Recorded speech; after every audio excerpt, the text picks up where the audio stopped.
Hi, everyone. I get everyone's connected. Hi, Hi, Josephine. I hope you're doing well tonight. I'm great. How are you? I'm doing good. I'm doing good. I'm excited for tonight's presentation. Me Um, too. yes. Oh, that's good. Oh, we're gonna have some fun tonight. Okay, that's exciting. So yeah, I did want to quickly introduce myself, and we're also going to go over some housekeeping rules as well. But quickly, my name is Morgan Colvin. I am the Student Programs Coordinator for IAPA. So I know you've probably seen a number of emails and messages going out for me. But yes, that is my role. I am the Student Programs Coordinator, and I oversee a number of our programs, including, our scholarship, our boot camp, as well as exam prep, mentoring, all of that. So I'm glad to have you on here tonight. And I just let a few more people in. Want to make sure they're connected to their audio as well. Perfect. So yes, just to go over some housekeeping rules. If you can have your cameras on, we would love to see your beautiful faces this evening, as well as keep your mics off. Unless you have a question. If you do have a question, you can either raise your hand, myself or Jacob, who is our speaker for tonight, our presenter. He will either see it or I will, or you can drop it in the chat, which both of us will be able to see as well. So if you have any questions, those are your two options on how to ask them. Also, if you gotten the email that I sent out in the past hour or so, you should already know about how to get annual meeting sponsorship. You also have to turn in that session attendance form if you have not done so from last module session. And you know where to register, which is at blackactuaries.org for future, sessions that we're going to be having. This is just 2 out of the 10 that we have planned this year. And you can also find the recording at our YouTube channel. All right. Those were just some of our housekeeping items. Like I said, if you have any questions, drop it in the chat or raise your hand and we'll get that answered for you. Okay. So yes, today we are talking about the importance of networking and having a LinkedIn account with Healthcare Service Corporation by Jacob Chen. I do want to go ahead and kick it over to Jacob so that he can introduce himself. As he's introducing himself, I will share my screen, Jacob, so that you can, begin tonight's presentation. All right, thank you so much, Morgan. Like Morgan said, my name is Jacob Chen. I'm an actuary at HCSC, which is Blue Cross of Texas, Illinois, Oklahoma, New Mexico, Montana. I've been here in different roles over the past 10 years. Before that, I was in consulting, and I'm here to welcome you to the second module of the bootcamp, which is the importance of networking and benefits of owning a LinkedIn profile. And if you have any questions or anything you'd like to discuss, feel free to raise your hand, enter it in the chat. Morgan, feel free to interrupt. Happy to have a discussion. We don't have a ton of slides, so any discussion we have, I think would really greatly add to the benefit, everyone's benefit during this presentation.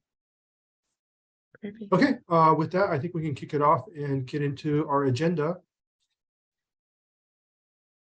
So our agenda is pretty straightforward, really talking about networking. So what is networking?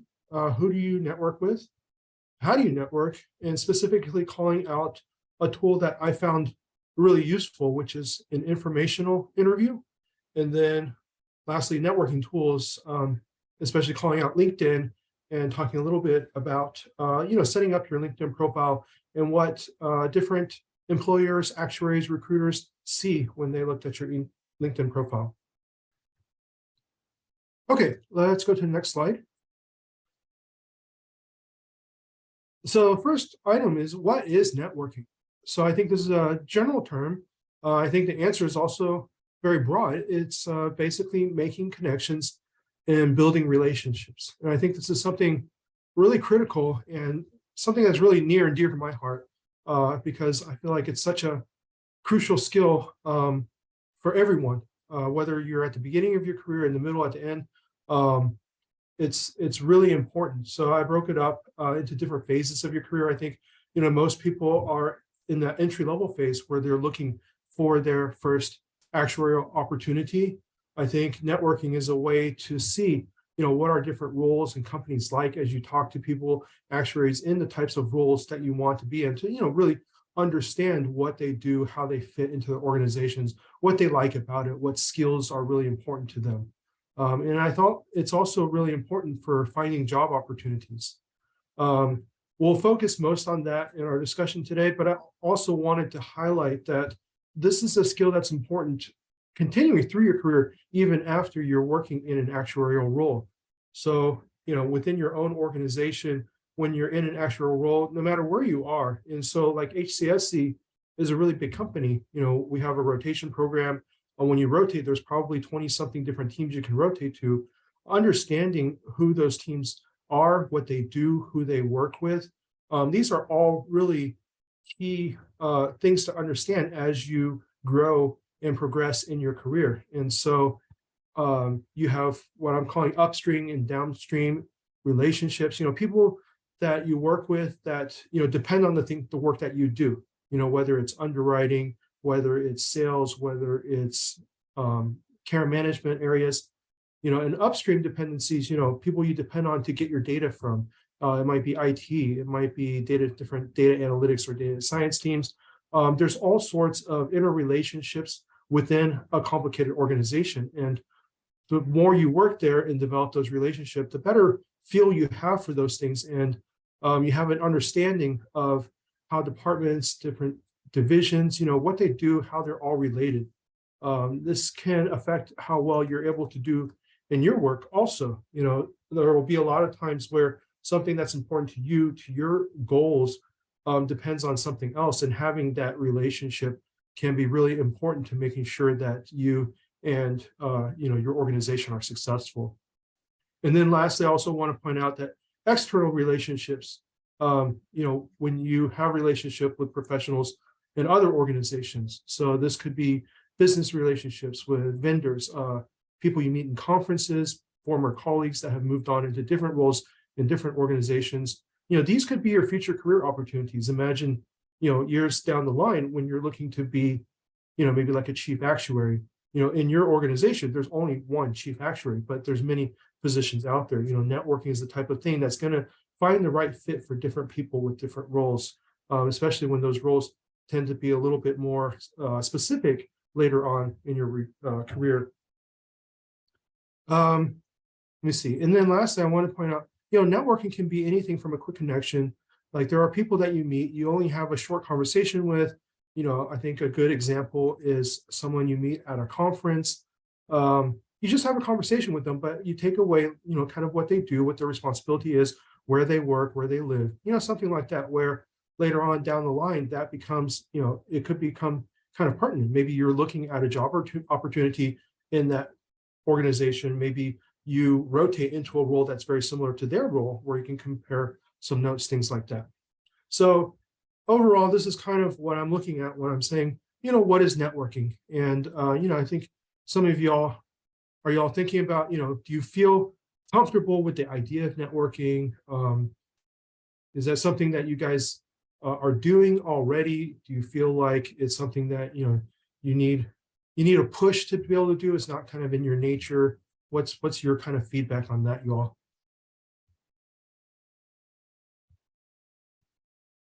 Anyone want to volunteer and give us a little feedback? What your experience or how you feel about networking?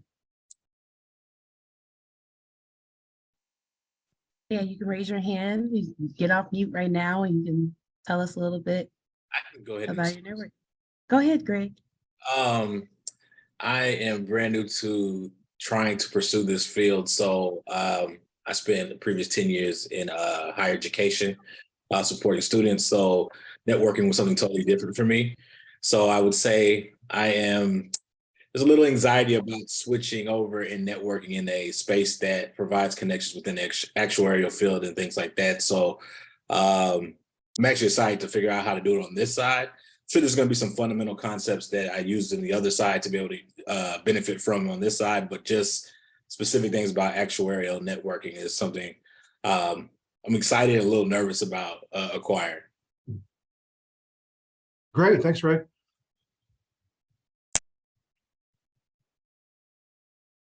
Did I see someone else about to say something?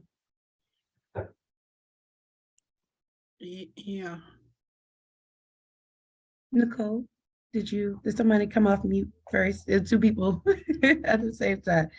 Nicole, Whoever was talking before can go. I'm fine with waiting. Doris, you want to go ahead?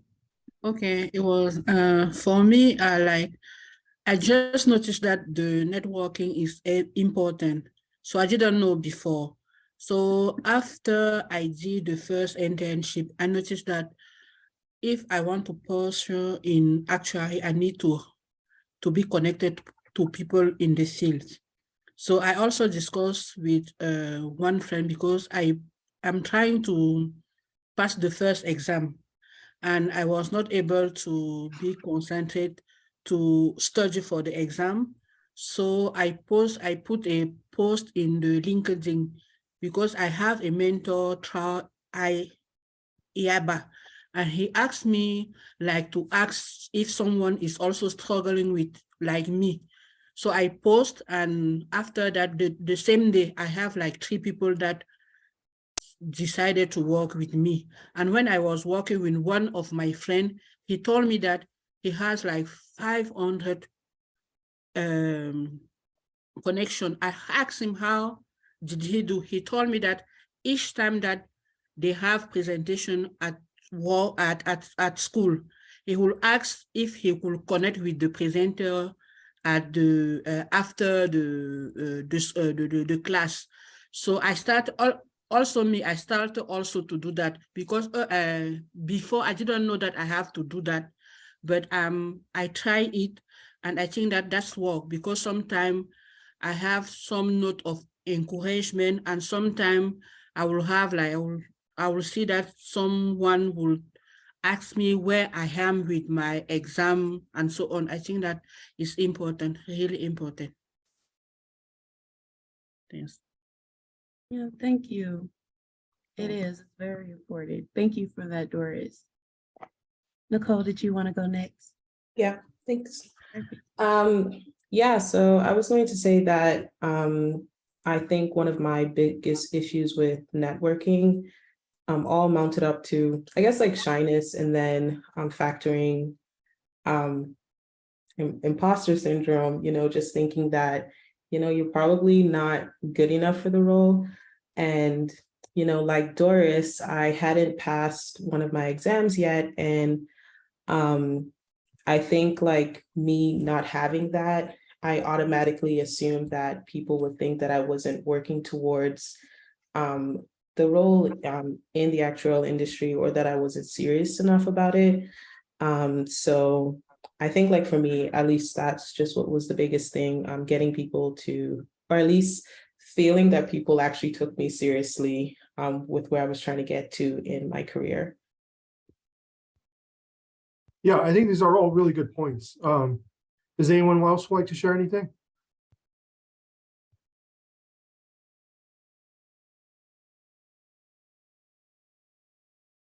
You go ahead, Daniel.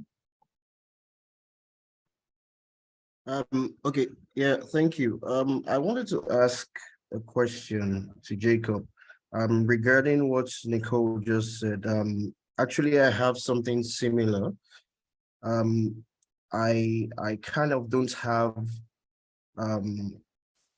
what's the right word? I don't ask people okay, you're into this, how exactly do you get there, and questions like that. I believe networking is about making connections. How exactly can one overcome such shyness? Yeah, I think that's a great question. So let me start with that one since a couple of you touched on that. It is kind of a challenge, and you kind of have to overcome something to kind of reach out and say something to someone. To give you a little bit of perspective, let me tell you what it's like on the other side, and I'll start with an example of my friend in college. So I went to the University of Texas at Dallas. Probably most of you haven't heard of that unless you live in Texas or maybe even Dallas. So I went there and I had a friend there that from high school that I wasn't really close to until I was, there studying. I was actually a computer science major. So we were both studying computer science together. And he told me his dream was to go to MIT and to study artificial intelligence and do a PhD in that. And I was like, good luck, man. You know, you're here with me at UTD. It's not even UT, right?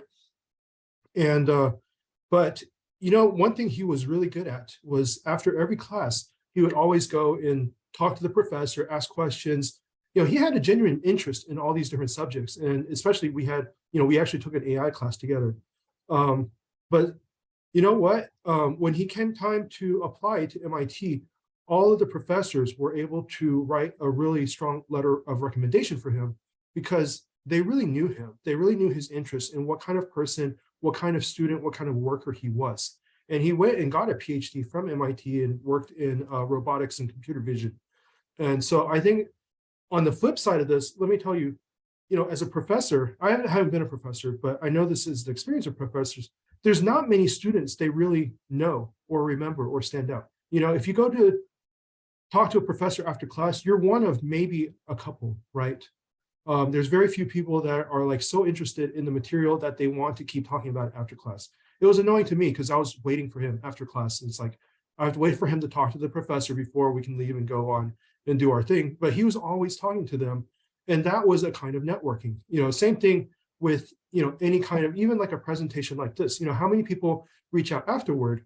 It's not that many, you know, say we have like 20 people on this call. It's not like 10 people, it's like 2, right? So if someone reaches out and says, hey, I liked what you said about this or that, and it doesn't have to be, you don't have to say a ton, right? One thing, this is a little of a completely different type of scenario, but I like to go to this art festival. There's an outdoor art festival in the spring and fall where I live.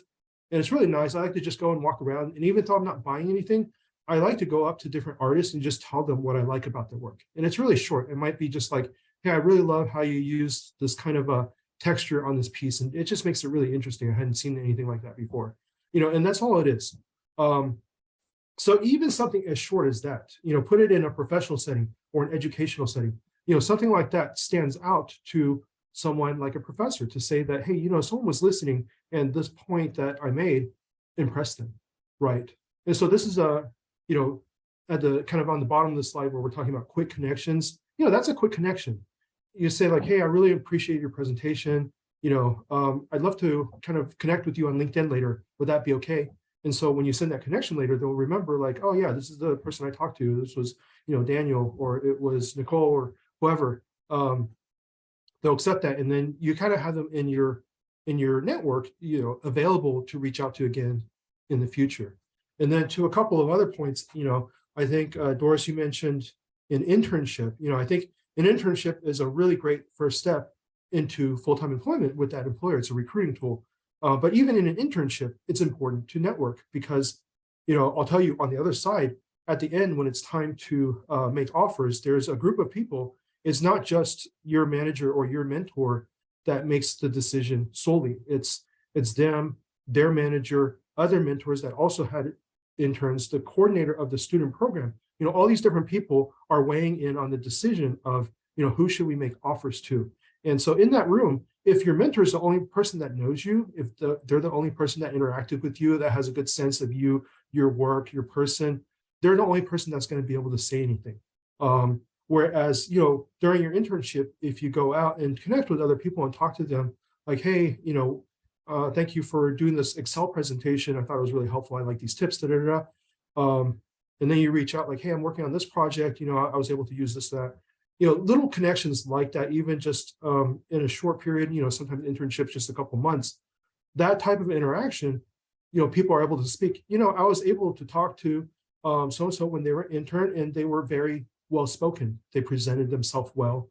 And even just that little bit of input is a little bit of support to your mentor that wants to make the case for you to get hired. So these are, you know, great little examples of, you know, again, I think the key to overcoming shyness is to make it manageable. Sometimes, you know, don't try to plan an hour-long conversation or try to fill a lot of content. It can be something as small as that.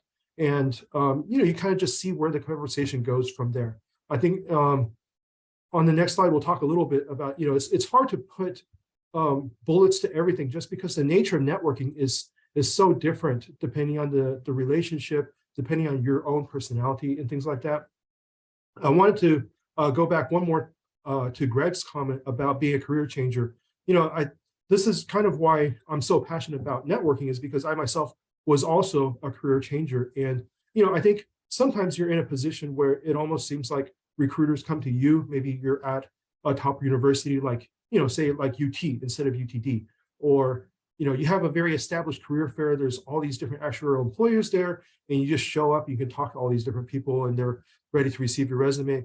Some smaller schools, smaller programs, career changers, you kind of have to go out and do that legwork and apply online, or, when you apply online, who sees it? It might be a computer, it might be someone in HR. It's not always an actuary, like, that shows up to career fair. And that's when networking becomes even more important. So I remember, I was not in a place, I was not even a new graduate. I had been out of school for a while. I was doing nonprofit ministry work.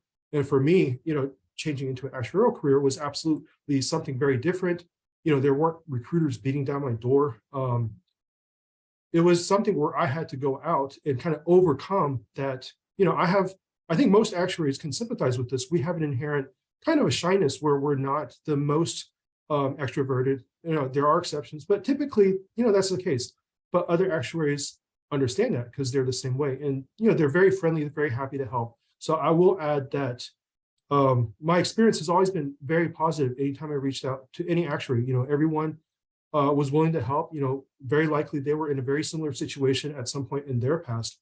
And so, realizing the thought process where other people are coming from that you're attempting to network with, that also helps kind of overcome that. It's like, they welcome this. They're happy to talk with someone that's in a role where they were when they were first an actuarial student taking exams, trying to break into the career. So great comments, great feedback, everyone.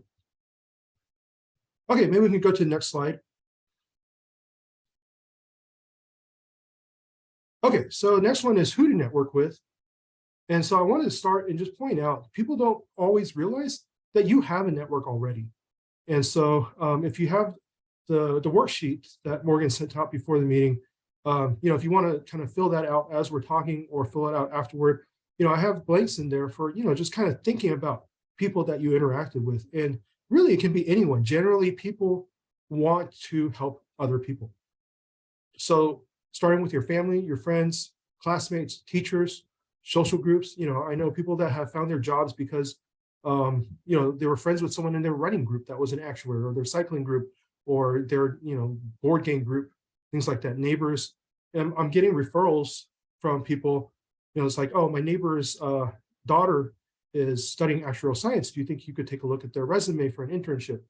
Things like this are always happening. And so it's important to be kind of aware of your existing network, because this is your starting point. These are people that that know you, know the quality of your person, and that, are kind of in your court. They want to help you out. So from there, you just grow your network organically. So through your network, someone knows an actuary, someone knows someone that works with actuaries, someone knows someone in some kind of related industry, whether it's insurance or consulting or something. I remember I even talked to my own insurance agent. So for my car insurance, his wife was an underwriter at a local health insurer. So he's like, and she had actually quit her underwriting job to help out with his agency, but she still knew actuaries at her old job. So she was able to connect me with them. And so when you kind of put the word out, when you start a kind of a targeted search, you find out, even though the actuarial career is, relatively small compared to maybe some other ones, we probably know a lot more accountants than we know actuaries, but they're out there. And you keep growing it. If you meet someone, talk to them. And this was a hard question for me to ask because it feels really kind of salesy, where that's, again, not my nature. I'm kind of shy, to ask, hey, is there anyone else you think I should talk to? I will say my personal connection to my first actuarial job was exactly that question. So I was talking to someone that was in PNC consulting, and I talked to him, and he gave me kind of his experience, telling me about it, and then I just kind of made myself ask, is there anyone else you think I should talk to? And he referred me to his friend who was at what was then Towers Perrin. She was in PNC Consulting also, they had worked together at an insurance previously. So I talked to her, she connected me to a recruiter. That's ended up being my first job. And so I think that's a question. Train yourself to ask that. It's okay. Hey, do you know anyone else I should talk to? And they'll think of someone. You know what? I have a friend that is hiring right now, or I have a friend that works in this other field that probably is interesting to you. And then lastly, you can expand your new network with new connections. So it's not like a friend of a friend. So a professional conference. I think the IABA conference last summer was a great example. I met someone from HCSC there. He was not an actuary, he was an underwriter, but wanting to make the change into actuarial. And he went to that conference. I was there. We met in New Orleans. And so, got to know him. So now I'm on the lookout for him. It's just like, hey, I can give him advice. Hey, here's what we look for. We're super excited that you have underwriting experience with HCSC. You have institutional knowledge. You got to pass some exams. You need this. And these are the skills we always look for when you interview. Let me know, when you're ready. If you know who the hiring manager is, I'll talk to them, stuff like that. Professional conferences are great, career fairs. And then we'll talk more about this later. LinkedIn, the SOA directory, those are also really, really great ways to find connections to network with, in addition to your, kind of growing your existing network. Okay, I talked a lot there. Anyone have any comment or feedback here? Once again, you can unmute yourself or raise your hand, unmute yourself, or you can drop it in the chat. But this is amazing. No, okay. Okay, and again, these, if you look at your worksheet, this is kind of where it begins, starting with your network and thinking through, all the people and all the kind of people you hang out, people that know you, and starting from there. Those are great. And then we can talk about some of the tools later on in this presentation. But let's go to the next slide.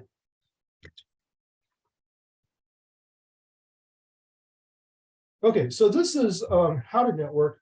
This is kind of really the hard one to really describe or put bullets around, just because it can change so much depending on who it is or even who you are. I think really the key is to be genuine.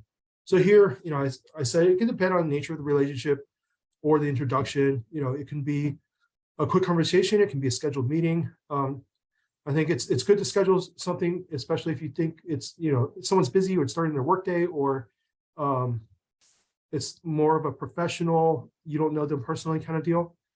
And then in person, phone, video, email, I think you can kind of let them be the guide.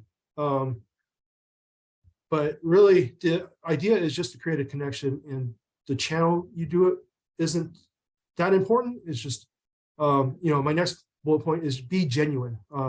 Listen closely, ask thoughtful questions.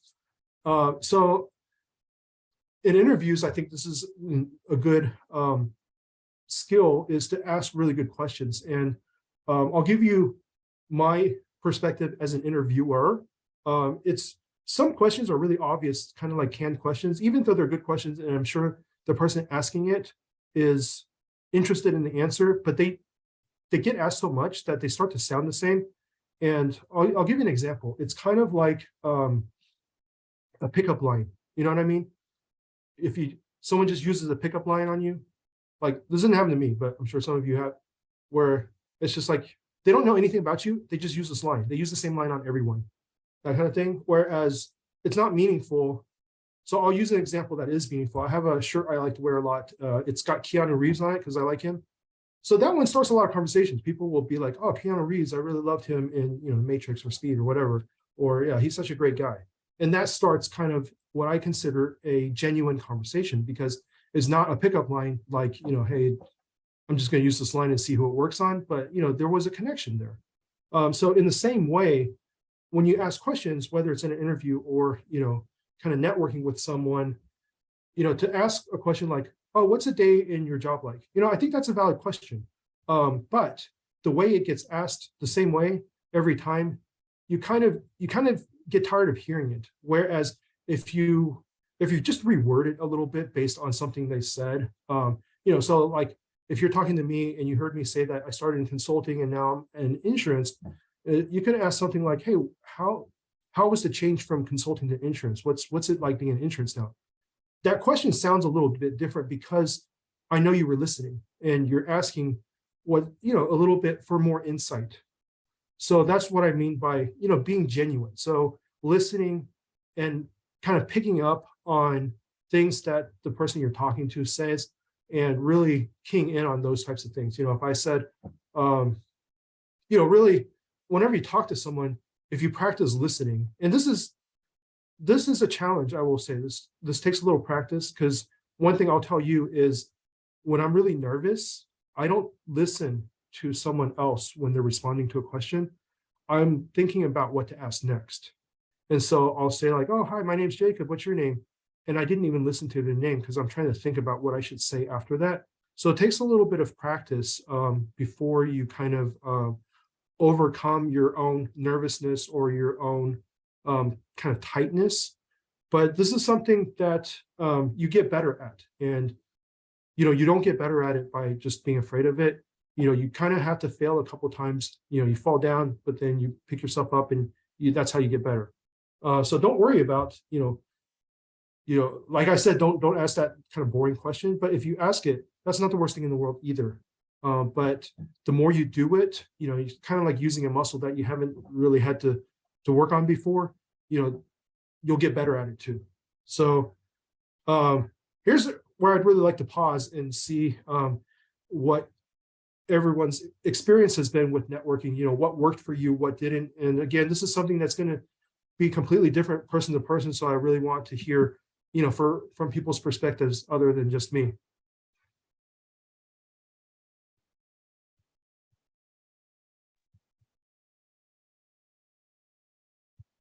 Anybody want to share their experience networking? You want to raise your hand or not? I just want to share my experience very quickly because I'm not an actuary.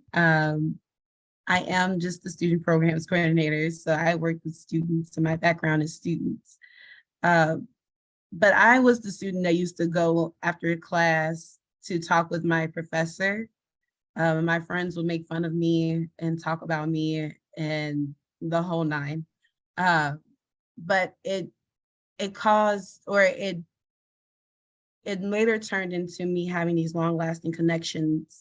I have a mentor. I have a couple of mentors now, just from my, alma mater and me talking to them after class and letters of recommendation and references and everything like that. So I can really relate to your friend, Jacob, immensely. But yeah, I don't know, I'm a big talker. I like people. I like talking to people. So I'm genuinely interested in learning about someone's background and what they've been through and all of that. So that's, I don't know, I love networking, and I've had a really great experience networking. I wasn't always great at it.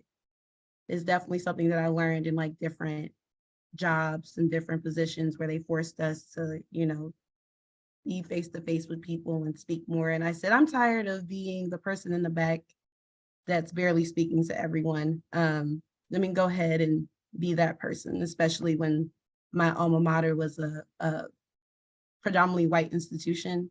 So I was the Black girl that was peppy and talking to everyone. And, it led me to a lot of great opportunities just because I broke out that shell.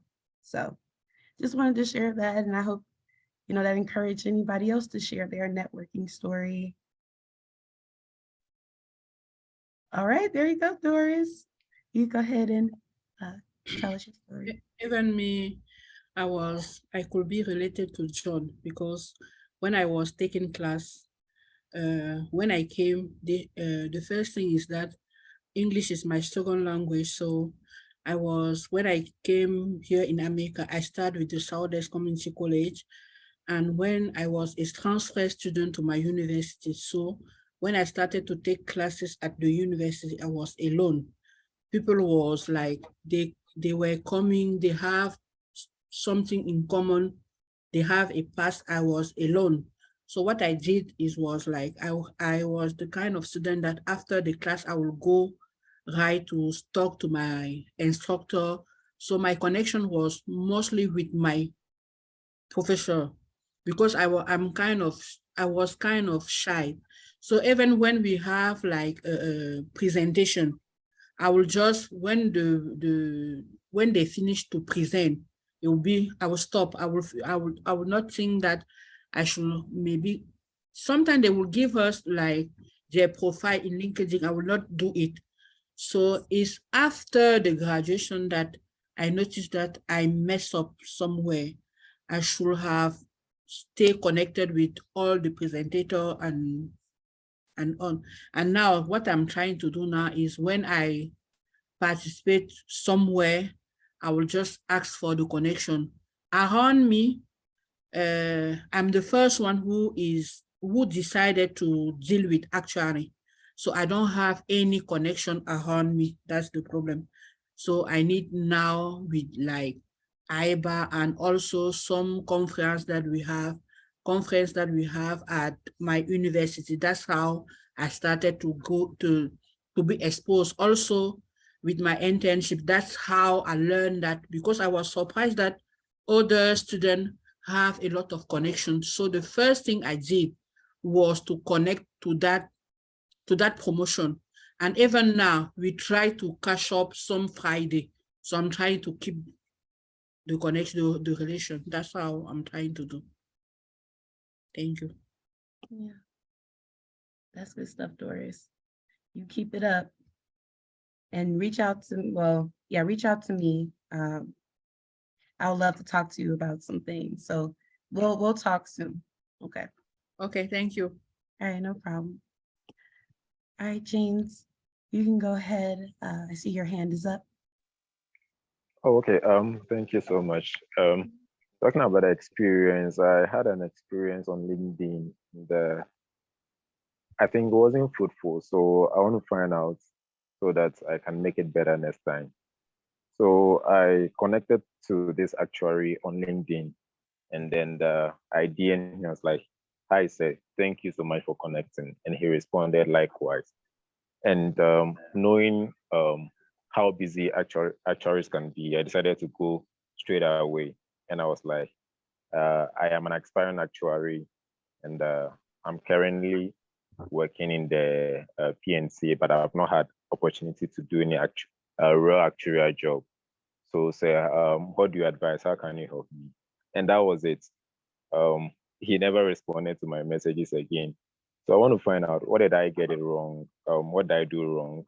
And in going forward, what do I do to build better connections and improve my networking skills? Thank you. James, can you say again what you said that he didn't respond to?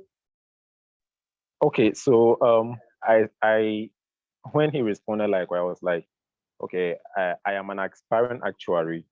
I'm currently working here, but I've not gotten real actuarial experience. So how can you help me? Say, what do you suggest I do? And that was a message I sent to him, and that was it. Since then, he has not responded to my messages again. And I don't know what I did wrong, or maybe what I should do to improve my networking skills regarding that. Okay. Yeah, I think that's a kind of a frustrating experience, especially not to know. I don't know that I could really answer exactly why he didn't respond, but I think this ties into the next slide, where under how to network, I think a really useful networking, I don't know what you call it, a technique on the next slide is an informational interview. And the reason I think this is so effective, Morgan, can you move the slide forward one? Okay, thank you. Yeah, so an informational interview, let me give you, I found this online on Berkeley's Career Center. It's an informal conversation with someone working in a career field that interests you. It is best done after a preliminary online research, meaning you already know something about the career and you don't seem, just totally clueless, like you didn't even Google it. It is not a job interview, and the objective is not to find job openings. So it's a casual meeting. I think the key is there's no pressure on you or them. So, one thing that they might have felt like is like, well, I don't have the answer to your question. Like, what should you do? But an informational interview puts them in a position where they're able to answer. It's just like you're asking someone, hey, can you tell me more about your profession and what your job is like? And they feel very comfortable with that because that's kind of what they're an expert at, right? Everyone is an expert at their own job. So if you just say, hey, can you tell me about your job? They feel very comfortable with that. It's a little bit different than saying like, hey, can you tell me how to find a job? Because they're like, I don't know your situation, and I don't know why you, there's so many variables, and so maybe they just freeze up and didn't answer. But an informational interview, you're putting them in a position they're very comfortable in, and also you're comfortable in, because you're not being interviewed in a sense, and they're not being asked to, hey, after you talk to James, tell me what you liked or didn't like about them and why you would hire them. So there's kind of pressure there when you're interviewing. But if someone just says, hey, you have time to just like talk to me about your experience in the actuarial career, we can grab a coffee or something. People are willing to do that. They're happy to do that, I would say. My experience was very positive with informational interviews. I went out and talked to probably 6, 8, 10 different people, even before I had actuarial interviews. And in a sense, it's a little bit like a sneaky interview, because if they like you and they know about a position, they're going to be like, hey, send me your resume and I'll pass that along. Again, there's no pressure. They're willing to meet up with you because you're not expecting any from them. You just want to talk to them about what they do. Maybe some questions like, one question I actually like a lot is, what kind of actuarial candidate is really successful, does really well? What kind of candidate do you look for when you're interviewing? That kind of thing. But yeah, so you're able to, okay, so I will say having those informational interviews was able to translate into my actual interview later, because now when I'm talking to an interviewer, I'm not saying like, oh, I'm a great fit for this position because I'm able to do all these complex math problems, because they're going to look at you and be like, I don't do complex math problems in my job. Our job is like, 75% of the time we're just working in Excel kind of thing. So I'm able to talk about like, yeah, I understand Excel and I can do pivot tables and VLOOKUPs. And I was able to, take some sports numbers that of this team I really liked. And, I put them together in this way and to do this kind of analysis, things like that. So being able to understand the ins and outs of the job by talking to someone that's in the job, now when you interview, you're very educated about, how you fit in the role. So it helps you with future interviews. And, like I was saying, it can actually lead to interview opportunities too, where someone says, we actually are hiring, let me send your resume to this manager, or let me send, we're not hiring, but I have a friend at this other company that you should probably talk to. They probably are. So it does also, even though Berkeley says the objective is not to find job openings, you don't want to put that kind of pressure out there, but it can. So I would just say that. So any questions about an informational interview, how it's different from a regular one? Maybe what to talk about. Are you familiar with this concept?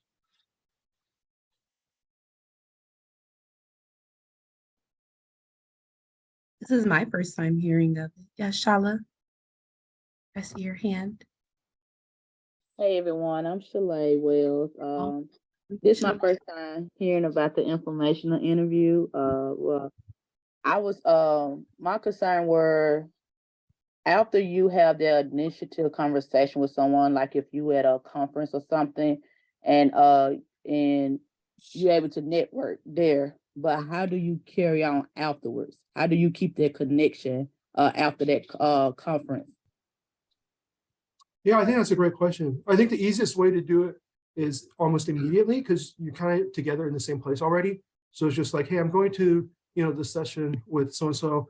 But after that, are you available? What are you doing for lunch? Something simple like that. And if you want to continue after that, I think ideally you have some sort of connection like geographic where, you're going back to the same city where, let's say I met someone from Texas or Dallas. Texas is pretty big. It's like, hey, you mind if I connect with you on LinkedIn and look you up after we're back? You know, I'd love to talk to you some more, something like that.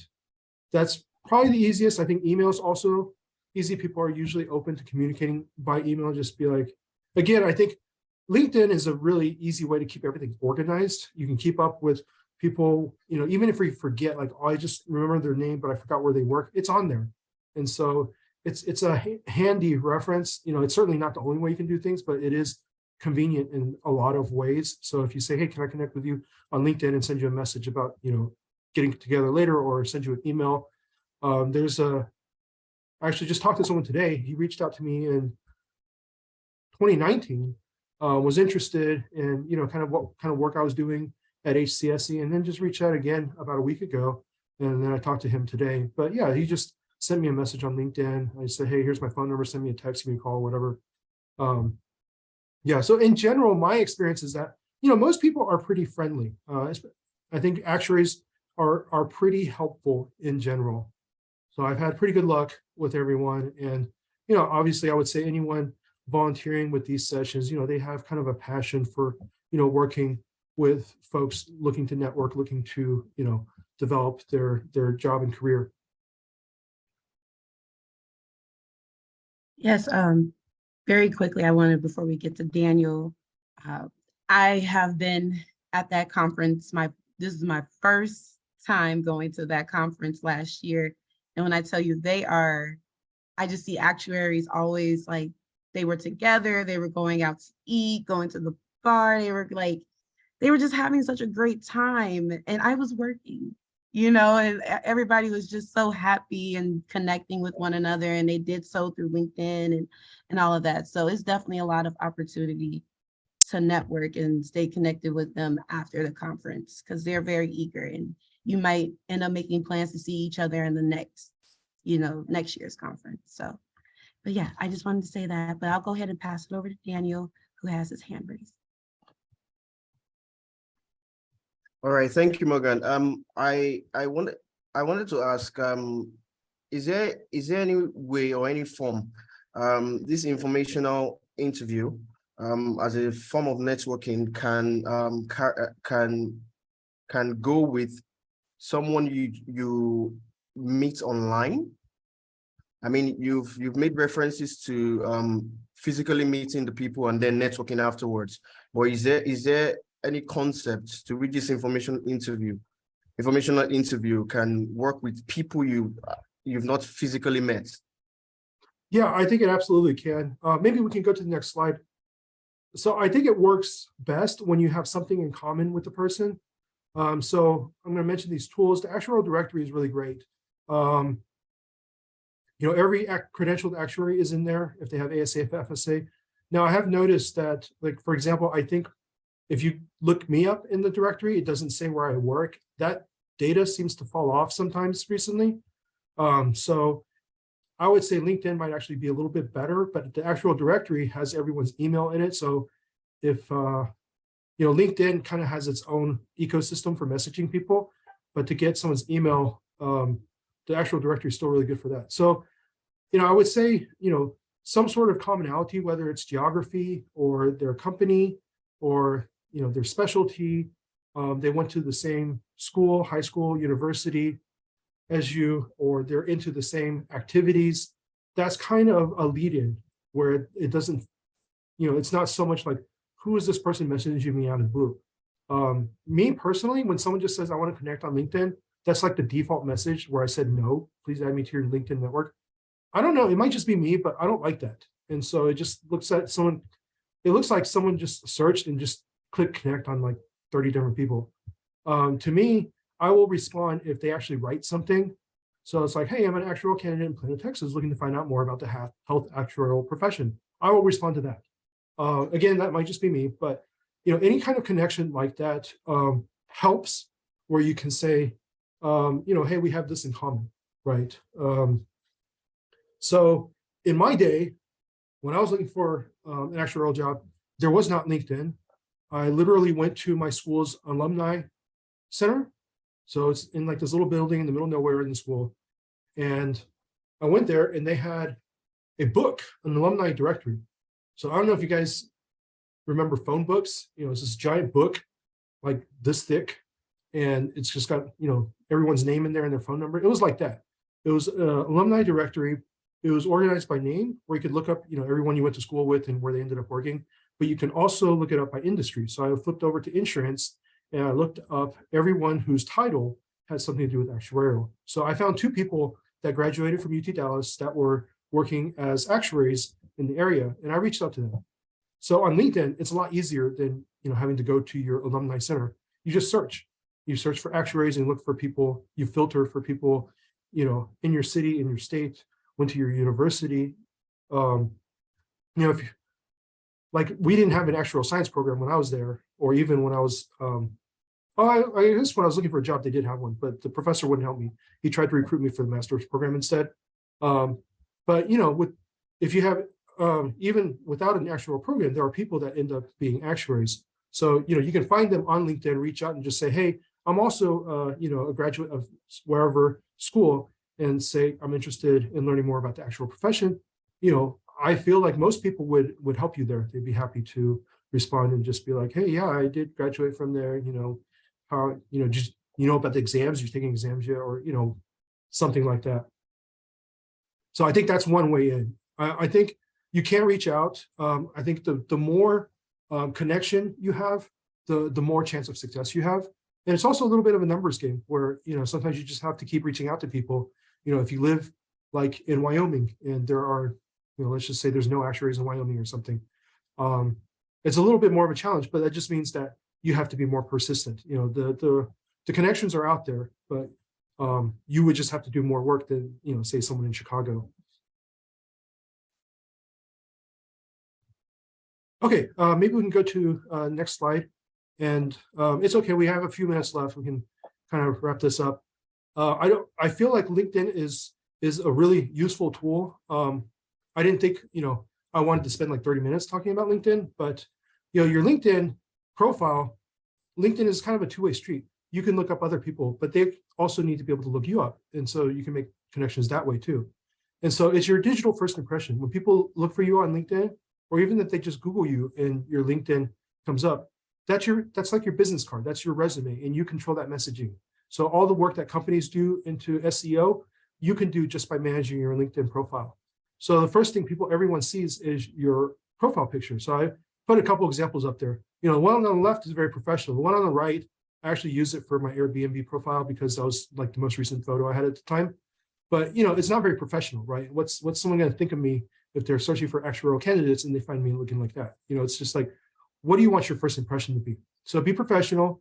If you don't have a great photo, just get someone to take one of you. It doesn't have to be like a super camera. Just a phone camera against a plain background where you're, dressed professionally is great. And then I've been noticing that, people have been using these borders that are really helpful, whether they're hiring or open to work. Open to work tells recruiters right away, like, hey, this is someone that I should reach out to, that, I don't have to spend a bunch of time convincing to come work for my company.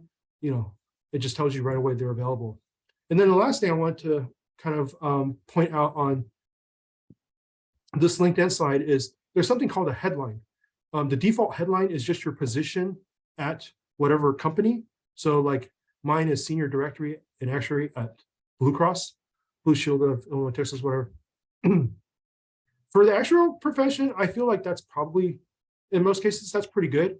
But depending on your personal brand, how you like to present yourself, you can actually kind of hack it to say whatever you want, right? So I would say, this Amanda person, unemployed and unemployed, this is what comes up. This is before they even click on you. When they just search, they see your name and they see that headline. So that's the very, very first thing they see right next to your picture. So you don't want that first thing to just be like, oh, unemployed.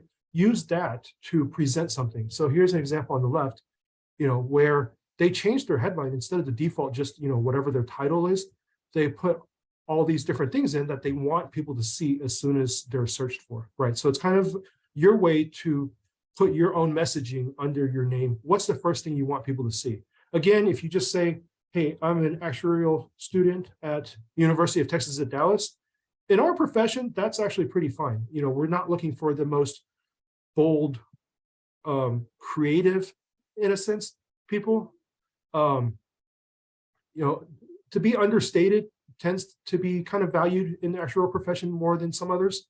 But again, it depends on your personal brand, how you want to present yourself. You really can do a lot of different things with that headline there.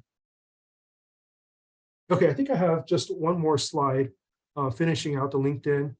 So go ahead and fill out your profile. So everything from your exams, education, experience, skills, award. And this is also on the worksheet, where, you know, first on the worksheet is to, you know, think about your headline, but also the other things that kind of fill out the rest of your profile. You know, there's a section for licenses and certifications. You can put your exams there. It has a nice, like, Society of Actuaries logo. Under your school, so I have this kind of small, you can actually share a lot of details there where it doesn't just say, like, you know, the school, you know, it has your major, it has when you're graduating, it can include a lot more activities, things you want to point out. So there's the ability to really put a lot of information on your LinkedIn profile. You know, anyone that, you know, kind of your headline catches their attention, they click on you, you know, this is all the things they can see. So fill out your profile and then add your existing network.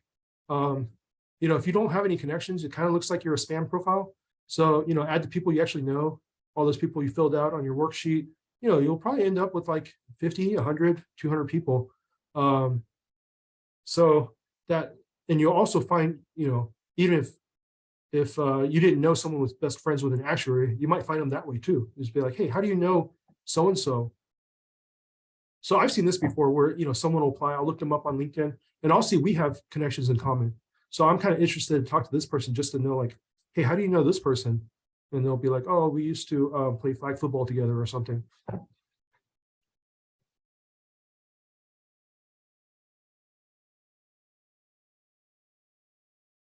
Okay, let me see. So this was my last slide. We have a couple more about upcoming events, but I also wanted to, you know, give people time to react or, you know, have any discussion around LinkedIn also.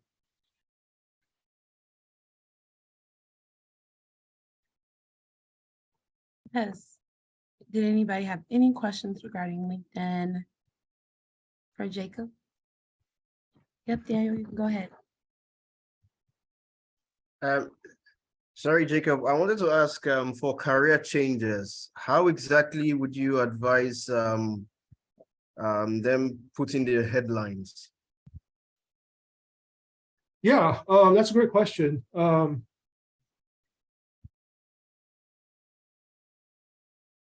You know, I think I would put, so I'm trying to think of myself, if I looked at your profile, what would interest me the most? I think I would want to see that you're, you know, an actuarial candidate, but you're more than that. So I think the profession is very friendly to career changers because of the exam system. That's the education system, right?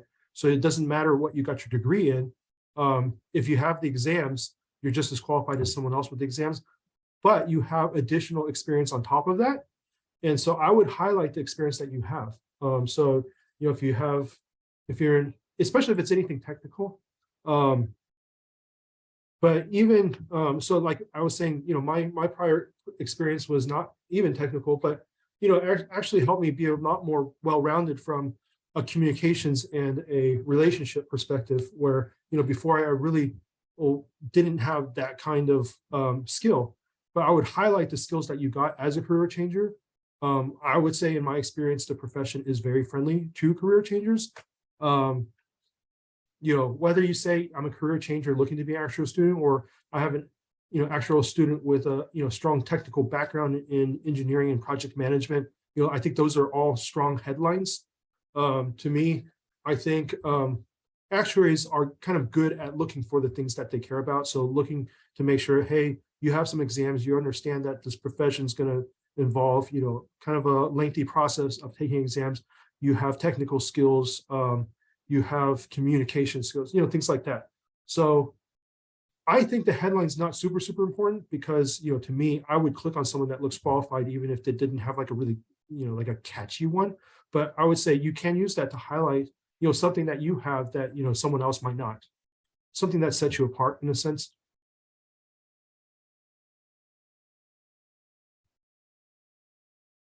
Hope that answered your question, Daniel.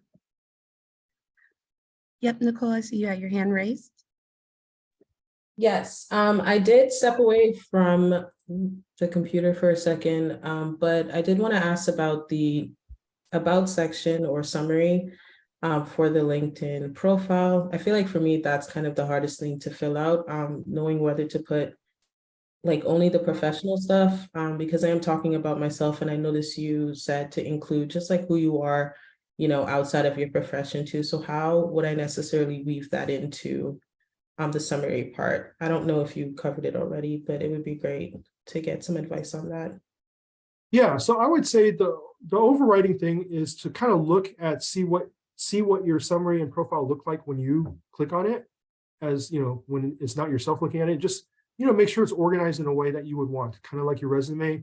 And I would say any activities or hobbies or anything like that, as long as it's not like, you know, blocking what they can see about your exams and stuff like that. You know, it's like someone interested in you, they keep scrolling, now they find out about hobbies. And as long as it's something that, you know, I would say, you know, is considered generally professional.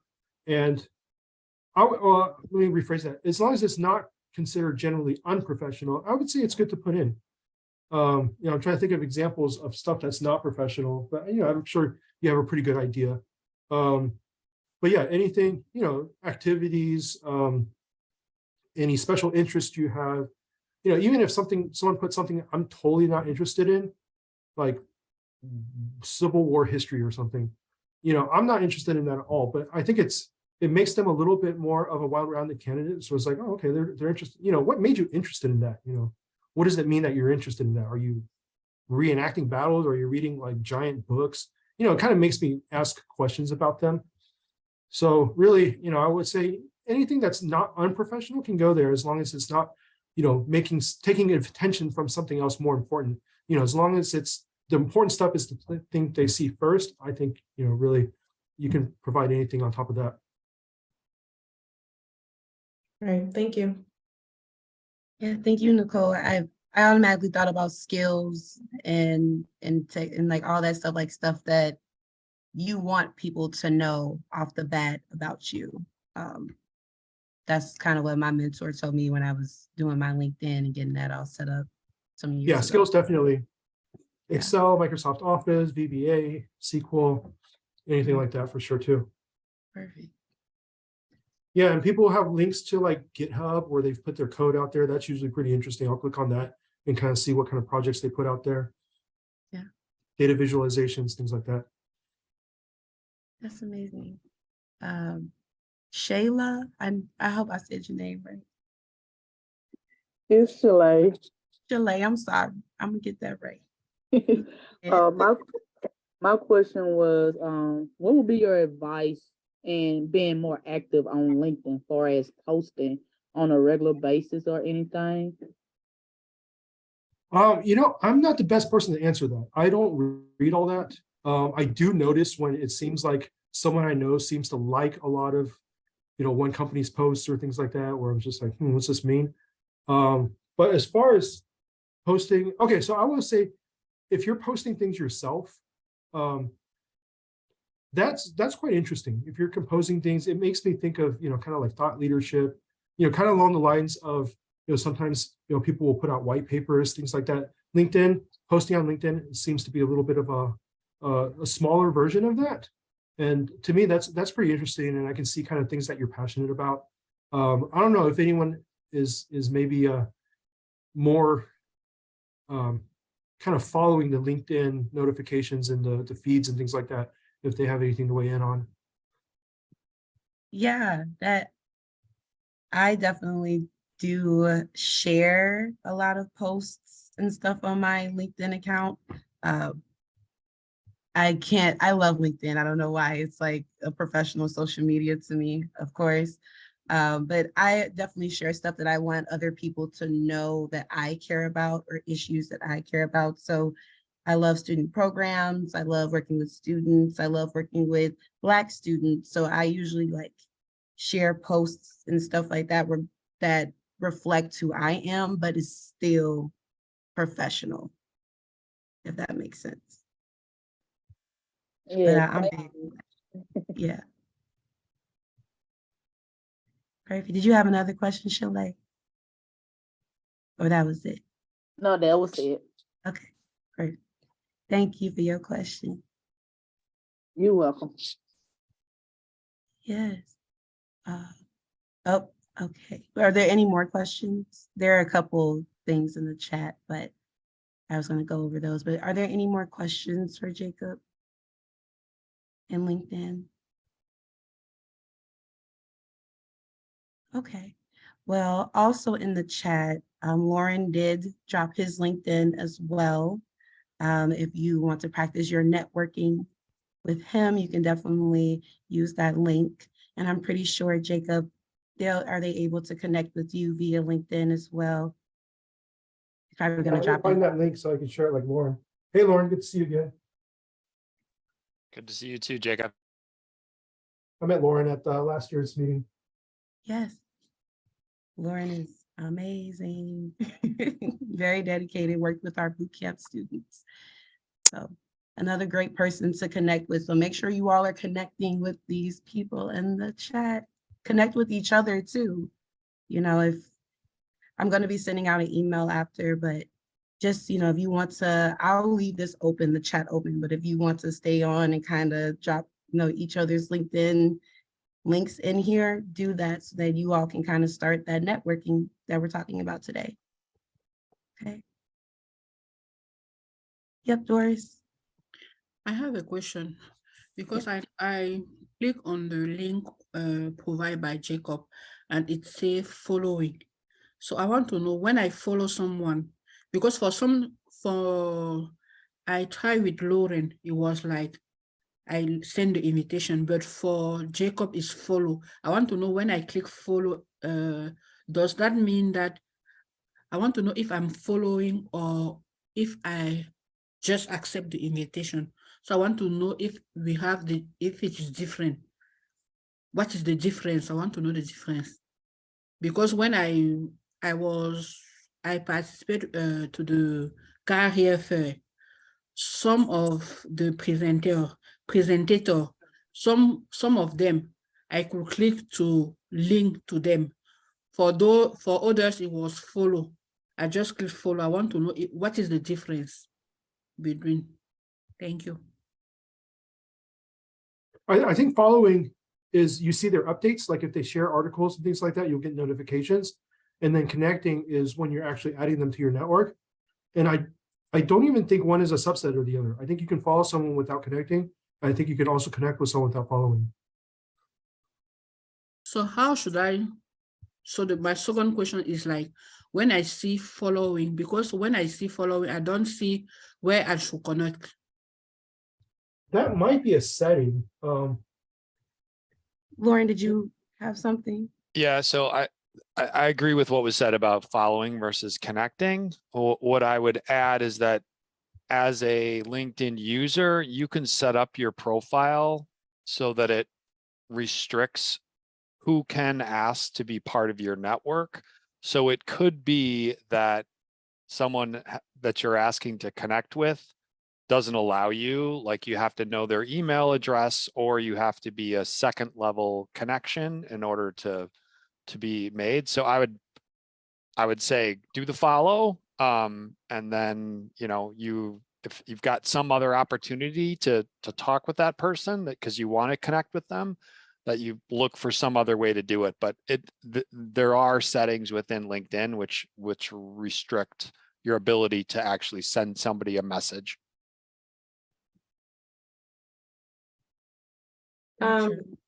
So I also want to like add something for Doris. So I'm experiencing the same thing with Jacob, but if you click like next to his name, there's the more section, and if you click more and scroll down, you should be able to click connect. And yeah, so I don't know if it worked. You can let us know if it does. Yeah, that's what Michael just put in the chat as well. So if you go and press the 3 dots, and you can see, you can connect with them that way. Thank you. I just saw it. Thank you. Okay, so that's the solution for everybody that is watching this, that's here live now and in the recording. The solution is to go to the 3 dots. Perfect. Okay, I learned something today.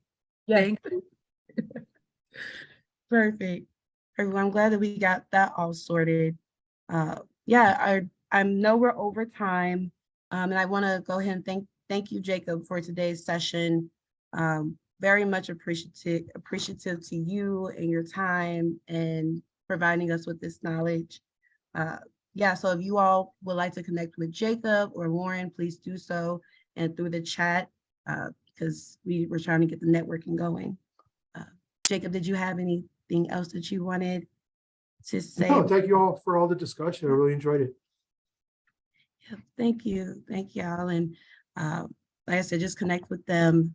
And happening this month at IABA, today was the last day to get in your exam prep program applications. They are due by midnight. We do have an online FAML session going on. That's for anybody that's watching. So that's something that's going on this weekend. And then February 28th, we have our mentoring program fireside chat. We're going to be listening to a mentor and mentee talk about the mentoring program. And then our next session will be March 8th, and we'll be going over the basic technical skills.